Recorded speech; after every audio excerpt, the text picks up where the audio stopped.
इसी प्रकार से महाराज श्री के श्रीमुख से कथा प्रसंगों का निरंतर आनंद लेने के लिए पूज्य श्री के आधिकारिक YouTube चैनल को जरूर सब्सक्राइब करें और बेल आइकन को दबा दें।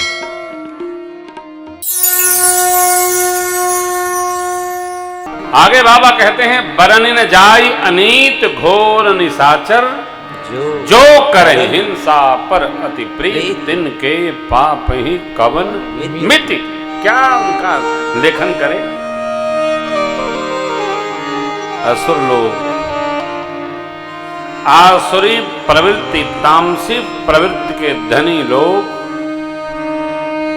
अनीति करते हैं, जिसका वर्णन नहीं होता। गौ माता को कलेश देते हैं,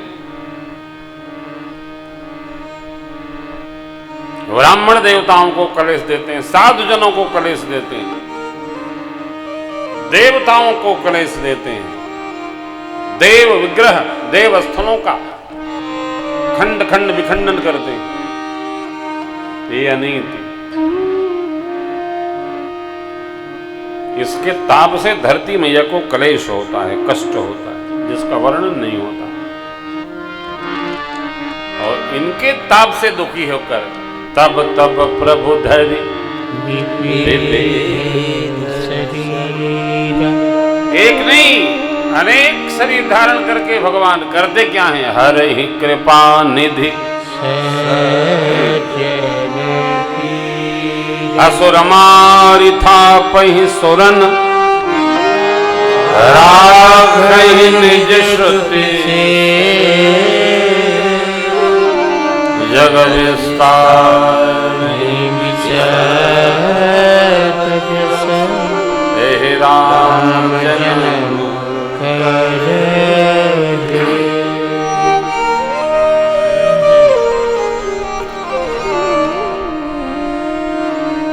अब यहां बड़ी प्यारी सी बात है। भगवान असुरों को मारने के लिए अवतार धारण नहीं करते, देवस्थापन के लिए शरीर धारण करते हैं और सज्जनों के संरक्षण के लिए शरीर धारण करते हैं। उदाहरण बहुत सटीक है। हम लोग घर के कूड़ा करकस निकालने के लिए सफाई नहीं करते हैं, घर को साफ रखने के लिए सफाई करते हैं, उसी में कूड़ा करकस निकल जाता है। सिद्धांत तो यही है। अरे दिवाली आ गई है, नवरात्र आ रहा है, थोड़ा घर की सफाई सुफाई कर दें कि घर साफ रहे। और साफ रखने के ही दरम्यान अंतर्गत कूड़ा करकस बाहर हो जाता है। भगवान परित्राणाय साधूनाम, भगवान साधु जनों को संभालने के लिए आते हैं, मारने के लिए किसी को नहीं आते हैं। भगवान के वो व्यवहार सिद्धांत में नहीं है। देखिए यहां, तब तब प्रभु धरि विविध शरीरा, करहि क्या अतो हरहि कृपा निधि।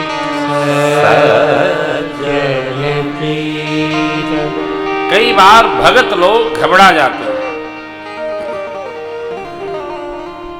क्या कहते हैं, अब बहुत हो गया, अब हम भी भगत नहीं रहेंगे, जो जैसे आएगा उसको वैसे ही निपटाएंगे। लो, घबरा गए। देखो, भगत को ठीक है सब प्रकार रहना चाहिए, परंतु संत न छोड़े संतई, चाहे कोटिक मिले असंत। मलय भुवंग बेधिया, पर वो शीतलता न तजंत। हमको नवीन कर्म निर्माण नहीं करना है, सुरक्षा रखनी, सावधानी रखनी, परंतु यहां प्रभु कहते सज्जनों के पीड़ा का हरण करने के लिए भगवान आते हैं। देवी अस्तु, सज्जनता का वर्णन करें, जितना हो सके दुर्जनों से दूर रहकर सज्जनता का वर्णन करना चाहिए। सज्जनता कभी दिखती नहीं है। देखिए, दुर्जनता का परिणाम भाव नहीं जाएगा, वो अवश्य आएगा। उसी प्रकार सज्जन की सज्जनता का भी फल उसके जीवन में अवश्य आएगा। देर भले है, कहते हैं ना भगवान के घर देर है लेकिन अंधेर नहीं है, वो फल प्राप्त होगा। हरहि कृपा निधि सज्जन की।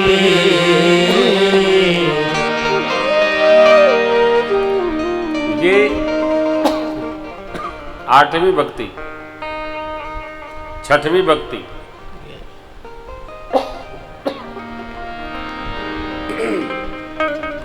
नवीं भक्ति। धीरे धीरे धीरे धीरे भगत को प्रयास करना चाहिए, भगत को, कि बहुत उत्पात कोई न करे तो सज्जनता हमारी सुरक्षित रहे।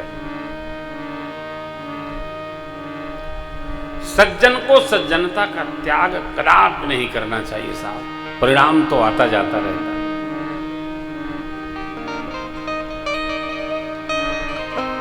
जन रज्जन सज्जन प्रिय एहा,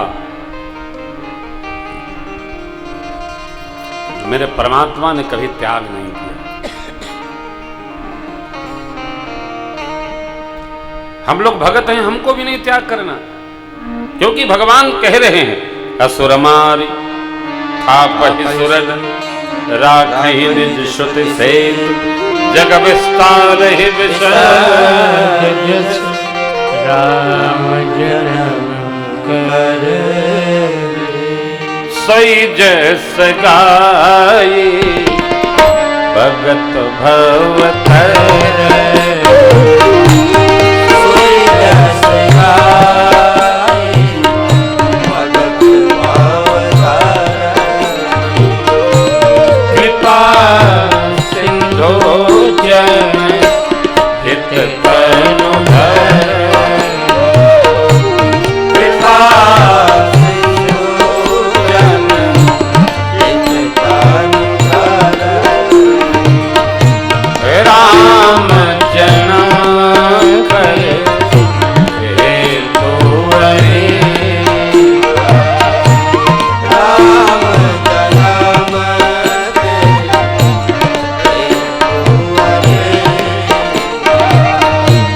परम विचित्र एक तेका परम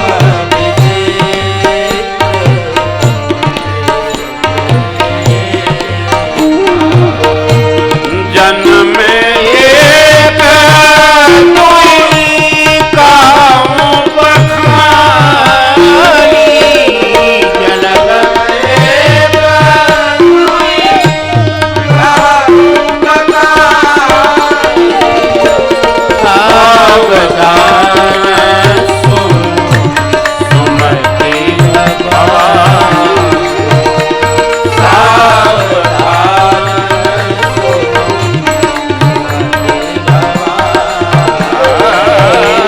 सावधान सुमति भगवान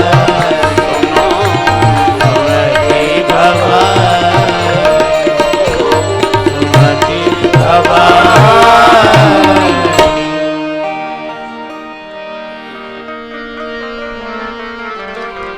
भगवान असुरों को मारते हैं, देव स्थापन करते हैं, भागवत जनों का संरक्षण करते हैं। इसमें उनके यश का विस्तार होता है और उसी यश को गान करके सोई जस गाय भगत भव, भगत लोग भव सागर से पार हो जाते। इसलिए आप में से जो लोग रिटायर्ड हो गए हैं, कोई सुने चाहे ना सुने, श्री रामचरितमानस ले लीजिए, अवगाह राम कथा ले लीजिए, कोई भागवत जी ले लीजिए, कोई ग्रंथ लीजिए और भगवान को ही सुनाइए, गाते रहिए, सुनाते रहिए। दरवाजे पर बैठकर, चौपाल पर बैठकर, प्रदेश में सरकार बनाने से और दिल्ली में सरकार बिगाड़ने से कोई लाभ होने वाला। पुराण ले लीजिए, गीता प्रेस बहुत छापे, कल्याण मंगा लीजिए और वो कोई सुने नहीं, सुनाए रहिए। और रिटायर्ड लोग सावधान, आंख बंद रखा करिए, कान से कम सुना करिए। जिनका चला गया वो भाग्यशाली है, सुनाइए नहीं पड़ेगा। लेकिन जिनका है तब भी कम सुनिए। देख रही आंख तब अपने काम भर को देखिए, बहुत देखिए भी नहीं। और जब बहुत समझ में आवे कल्याण पथ देने का, तब कुछ भले कहिए, नहीं तो मौन रहिए। एक बात। दूसरी बात, अपने बारे में बताइए कम। हम ये थे, हम वो थे, हम ये। आपके कौन जानना चाहता है कि आप क्या क्या थे? उससे लाभ क्या है? सदग्रंथ पढ़िए और बार बार उन्हीं में से कथानक निकालकर सबको बताइए। उसी से आपका भी कल्याण होगा और जो सुनेगा उसका भी कल्याण होगा। हम ये थे, हम वो थे, हमने 30 मक्खी मारी, मेरा नाम तिस्मार खां था, तो क्या होगा? उसका लाभ क्या होना है? कह रहे हैं भोले बाबा, सोई जस गाय भगत भवत रही,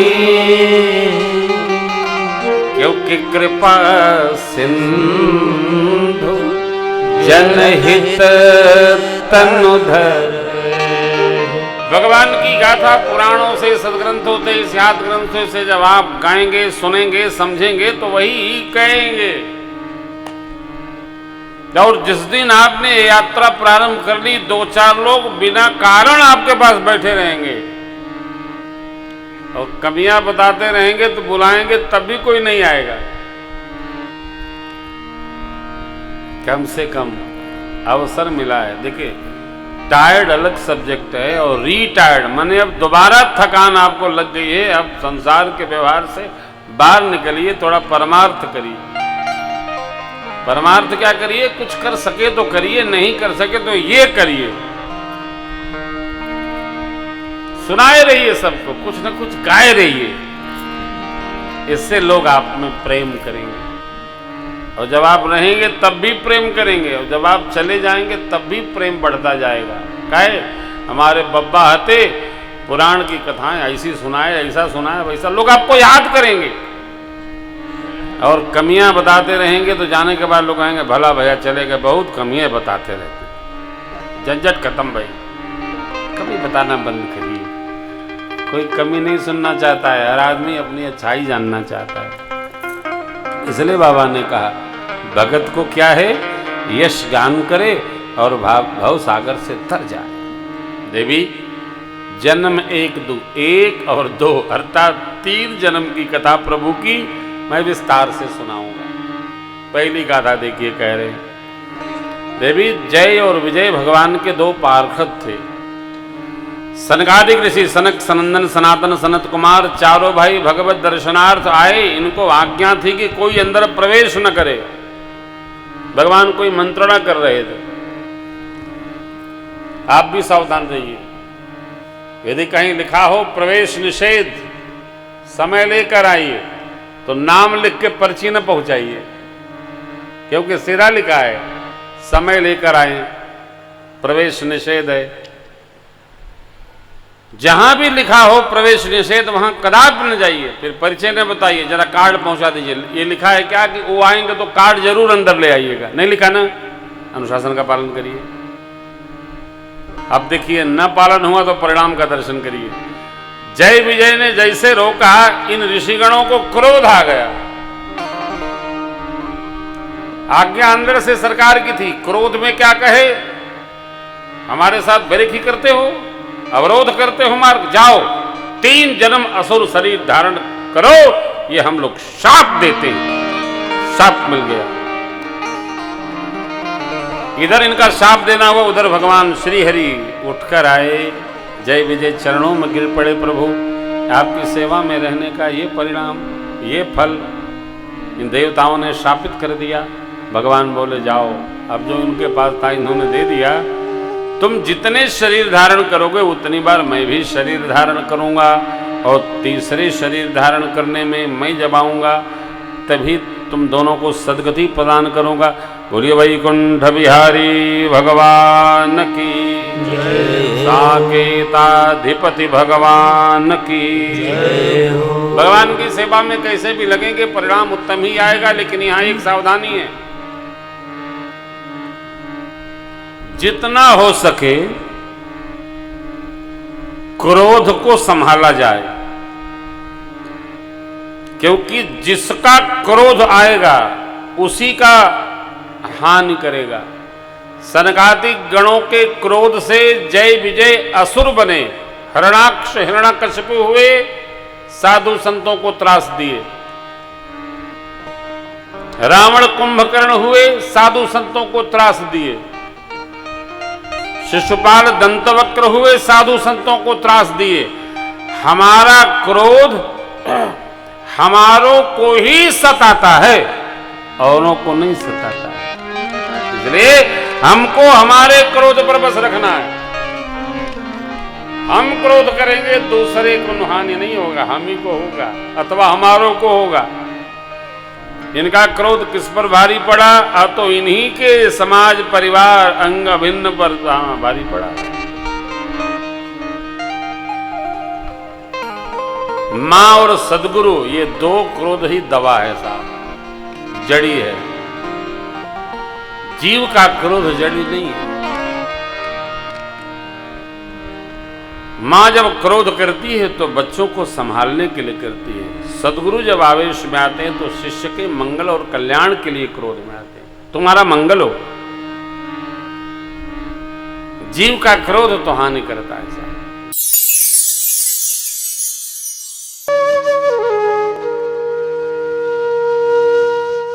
इसी तरह सुनते रहिए, चैनल को सब्सक्राइब करिए, बेल आइकन को दबा दीजिए और पुण्य अर्जन के लिए अपनों में शेयर करिए।